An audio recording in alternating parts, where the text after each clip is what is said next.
You never know who's watching. Sometimes it's the very moment you think no one sees you that the whole world starts paying attention. For 17-year-old Malik Rivers, that moment happened in the most ordinary place imaginable, a grocery store in a small, quiet town. He was mopping the floor, humming a tune to himself, when the automatic door slid open and in walked Rihanna. But this isn't a celebrity meets fan fairy tale. No, this is a story about injustice, grit, and what happens when the world underestimates you until you prove them wrong. Malik's shift started at 4 p.m., right after school. The fluorescent lights in the Fresh Mart grocery store hummed overhead. The uniform, a pale green polo shirt and black apron, hung loosely on a thin frame. His sneakers were scuffed, not from sports or running around with friends, but from hours of sweeping, scrubbing, and mopping every inch of the store. Most customers didn't notice him, and when they did, it was to tell him he'd miss a spot. But Malik had a secret. When he worked alone, he sang. Not loudly, just enough to keep his spirit alive. A mix of soul and R&B poured from him naturally, like his own heartbeat had a melody. Across town, Officer Grant Holloway was finishing his coffee in a patrol car, a white police officer in his early 40s, with a buzz cut and eyes that never seemed to soften. Holloway had his opinions about kids like Malik. He'd stopped Malik twice before, once for walking suspiciously after dark, and another time because he fit the description. Each time, Malik felt the same thing, the sharp edge of being seen, not as a rule, but as what someone assumed. That Friday, Holloway stopped by Fresh Mart.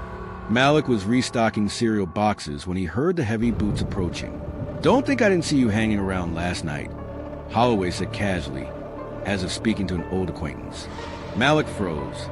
"Sir, I was walking home from work." Holloway smirked.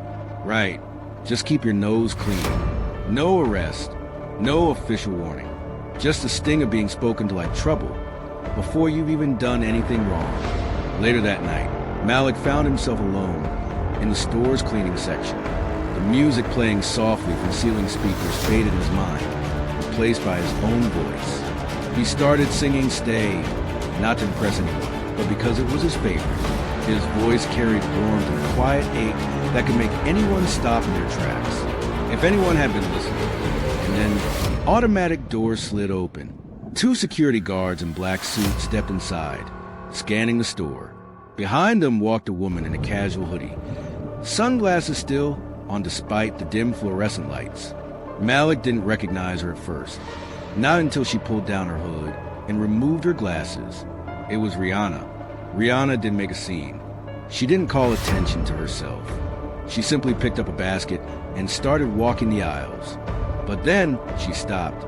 She was standing in the detergent section, frozen, eyes fixed on the boy with the mop. Malik had no idea she was there. He just kept singing, swaying gently as the mop glided across the floor. The moment was broken by the sound of boots again. Officer Holloway had come back. "Hey!" he barked, walking toward Malik. "Get away from that customer." Malik turned confused. "I'm just working, sir." Holloway stepped closer, his voice low but sharp. "You think singing is working? You think she wants to hear you?" Malik's cheeks burned. He gripped the mop tighter. Rihanna's eyes narrowed. Before Malik could answer, Rihanna stepped forward. "Actually," she said, her voice calm but firm, "I do want to hear him." The store went silent. Holloway turned, startled. "Ma'am." "No," she interrupted. "You don't get to talk down to him. Not in front of me. Not ever." She turned back to Malik. "What's your name?" He swallowed. "Malik." "Well, Malik, keep singing." Rihanna didn't just watch. She took out her phone and began recording. Malik's voice trembled at first, but then it steadied, blooming into something rich and soulful. By the time he finished, there were people gathered at the ends of the aisles. Clerks, customers, even the store manager. The video would go viral within hours. But at that moment, Malik didn't care about fame. For the first time, someone had seen him for who he really was. The next morning, Officer Holloway's face was all over social media. Clips of his condescending tone contrasted with Malik's voice had sparked outrage. Fresh Mart released a statement praising Malik's work ethic and apologizing for the incident. And Rihanna, she called Malik personally. "Let's get you in the studio," she said.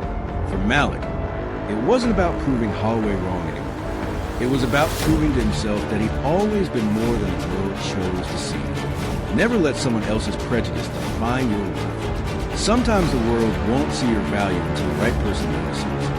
But your value exists long before that. Keep working, keep shining, because you never know who's listening. Subscribe to Crime Files Uncovered for more powerful, real-world inspired stories.